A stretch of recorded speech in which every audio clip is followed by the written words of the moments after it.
प्रणाम प्रभु जी। हाँ जी प्रभु जी प्रणाम। जी प्रभु जी, मैं तो उसी बारे में पूछ रहा था जो आपने सुबह वाले वचनामृत में कहा था कि दोषा, जो दासानुदास वाले जो भाव है उस पर आप बताएंगे शाम वाले जूम मीटिंग में।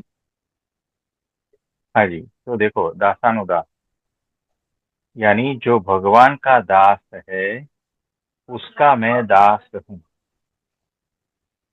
यानी जो भगवान का सेवक है उसका मैं सेवक हूँ। यानी कि जो भगवान का सेवा कर रहा है मैं उसकी सेवा कर रहा हूँ।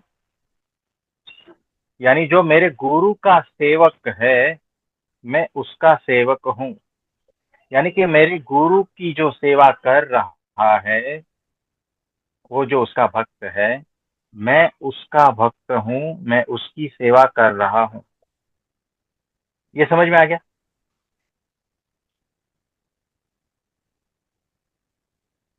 ये समझ में आ गया? जी प्रभु जी। हाँ।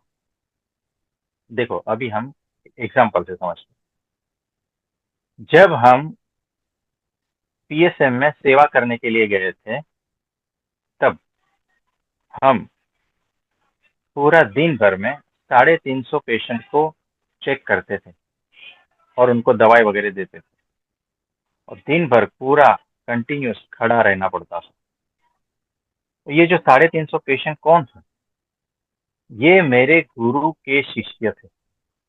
ये मेरे गुरु की सेवा कर रहे थे, मैं उनकी सेवा कर रहा था।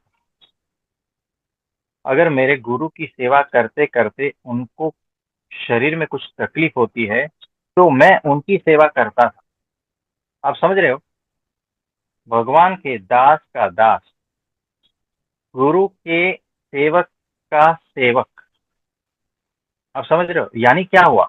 यानी मैं उससे भी नीचा हूं, है ना? यानी कोई आपके घर में कोई नौकर आता है यानी आपका वो सेवक हो गया। और उस नौकर का भी आप जब नौकर बनते हो तो क्या हुआ? वो दास का दास हुआ। यानी नौकर का भी नौकर बनना ये क्या बड़ी बात है मेरे अहंकार के लिए, है ना? मेरी पोजीशन के लिए, मेरी डिग्निटी के लिए। आप समझ रहे हो कि कोई आपके घर में नौकर है, मैं उसकी नौकरी करता हूं, ये क्या होगा? आप इस पर थोड़ा चिंतन मनन करना कि जो भक्त है उसकी भी भक्ति करनी, जो सेवक है उसकी सेवा करना। तो एक भाई हमें मिले, वो मेरे गुरु जी के परम भक्त थे और वो सेवा करने के लिए आए थे। तो मेरे गुरु जी की सेवा में वो थे। उस भाई का एक हाथ नहीं था, सिर्फ एक हाथ था। यानी कौन सी कंडीशन है? वो भाई जो सेवा करने के लिए आए थे उसका खुद का एक हाथ नहीं था और एक ही हाथ था। वो इलेक्ट्रिक विभाग में सेवा कर रहे थे। अब हमने उनको पूछा, क्योंकि वो जो है हमारे साथ में जो है वो सभा में बाजू में बैठे। हमने उनको पूछा कि भाई ये ऐसा कैसे, और आप सेवा में हो तो इलेक्ट्रिक का जो काम करते हैं कोई, तो उसको दो हाथ की जरूरत पड़ती ही है, तो कैसे मैनेज करते हो? तो बोला मैं कर लेता हूँ और किसी की हेल्प लेकर भी जो है ना, जो मेरा स्किल है उससे मैं कर लेता हूँ। एक हाथ नहीं हुआ तो क्या हुआ? बाकी का शरीर तो है ना, उससे मेरे गुरु की सेवा हो जाएगी। ये उसका भाव था। सोचो, एक हाथ नहीं हुआ तो क्या हुआ? बाकी जो शरीर बचा है ना उससे मैं मेरे गुरु की सेवा कर रहा हूँ। अब वो भाई जो बीमार पड़े, हम उसकी सेवा में लगे, है ना? हम उनको दवा दे रहे हैं, हम उनका ये सारा कुछ ये कर रहे हैं। बुखार वगैरह आया, यानी क्या हुआ? जो मेरे गुरु की सेवा कर रहा है मैं उसकी सेवा कर रहा हूँ। यानी कि कौन सा भाव आया पता है? यानी ये जो परम भक्त है मेरे गुरु उसकी सेवा कर रहा है, उसकी सेवा का मौका मुझे मिला है, मैं परम भाग्यशाली हूं। मेरे जैसा भाग्यशाली कोई नहीं। बड़े भाग्य से ऐसी सेवा मिलती है कि भगवान का जो भक्त है उसकी सेवा मिले, जो मेरे गुरु का भक्त है उसकी सेवा मिले। अगर ये मिल गई तो मेरा कल्याण हो गया, मेरा परम भाग्य है। और अगर मैं उसका अवगुण लूं, उसका दोष देखूं, तो मेरे से बड़ा पापी कोई नहीं है। तो मेरा कल्याण तो क्या, नरक में भी जगह नहीं मिलेगी। आप समझ रहे हो? दास का दास, और किस तरह से सेवा करनी है, कौन से भाव से सेवा करनी है, ये बात है।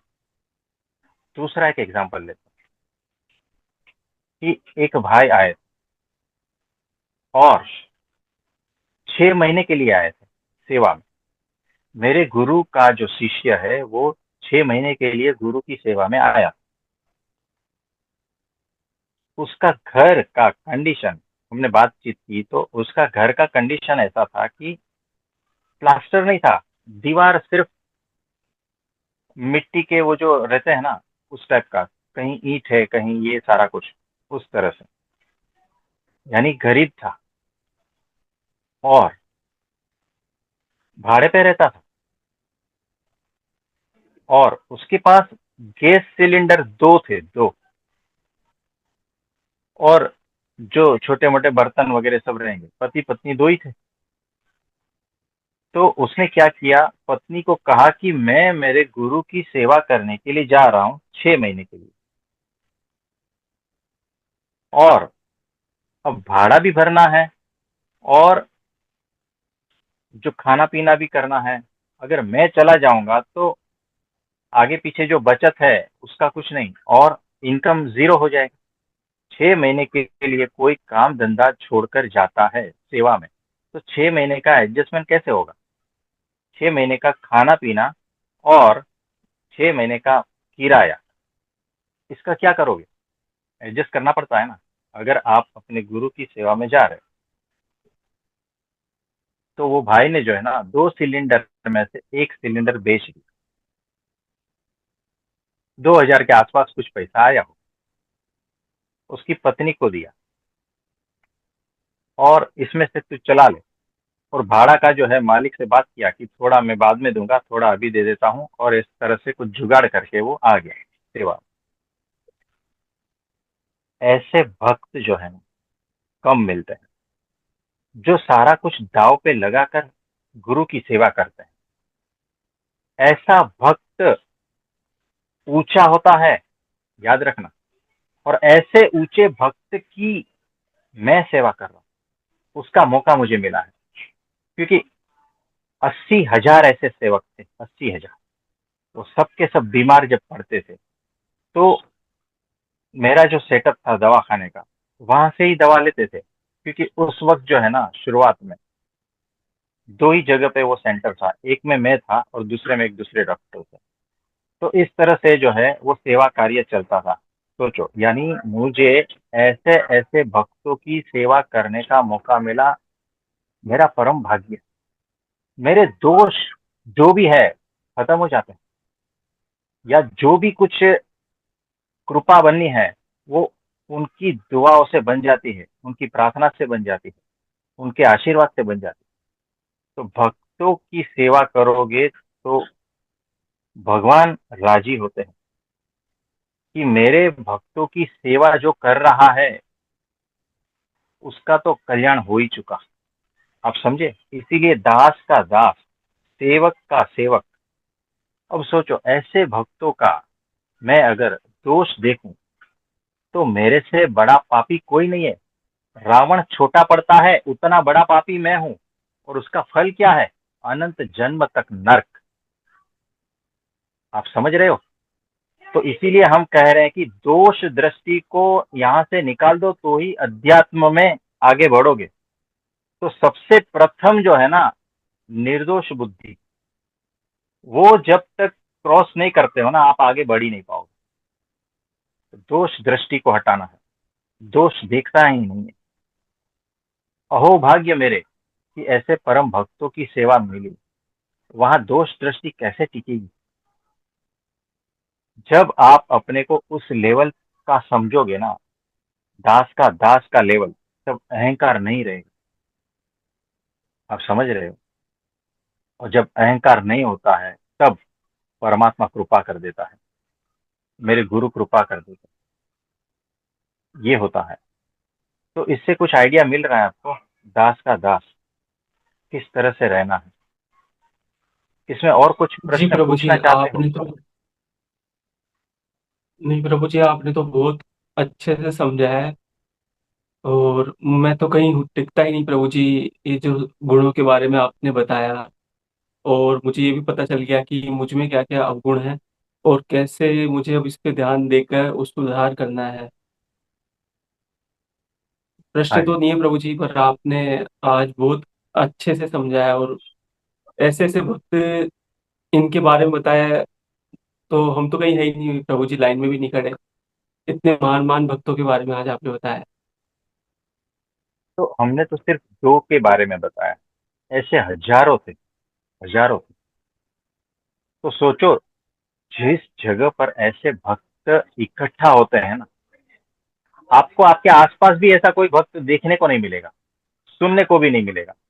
और हम वो 80,000 भक्तों के बीच में थे, उनकी सेवा में थे। सोचो, ये कितना परम भाग्य होता है, तब ऐसी सेवा मिलती है। छोटा पुण्य ना होता है ना, ऐसी सेवा नहीं मिलती। बहुत बड़ा पुण्य चाहिए उसके लिए कि भक्तों की सेवा मिले। और अगर उस भक्तों में हम दोष देखें, तो सोचो ना, कितना जन्म भटकना पड़ता है, अनंत जन्म भटक के। और जब पुण्य का उदय होता है, तब ऐसे भक्तों की सेवा मिलती है। और अगर हम उसमें दोष देखने लगे, तो हमारा सारा पुण्य नष्ट हो जाता। आप समझे? वो ऑटोमेटिक होता है, बोलने से नहीं, ऑटोमेटिक हो ही जाता है। भगवान जो है पूरा जी हो जाता है आपके ऊपर। अगर ऐसे भक्तों में दोष देखा, तो भगवान राजी नहीं होते, वो प्रसन्न नहीं होते। वो सोचते हैं कि मेरे भक्त में ये दोष देख रहा है, अब इसका क्या हालत करेगा। आप समझे? ये जी बात है। प्रभु जी। हाँ जी। तो आज के लिए इतना ठीक है।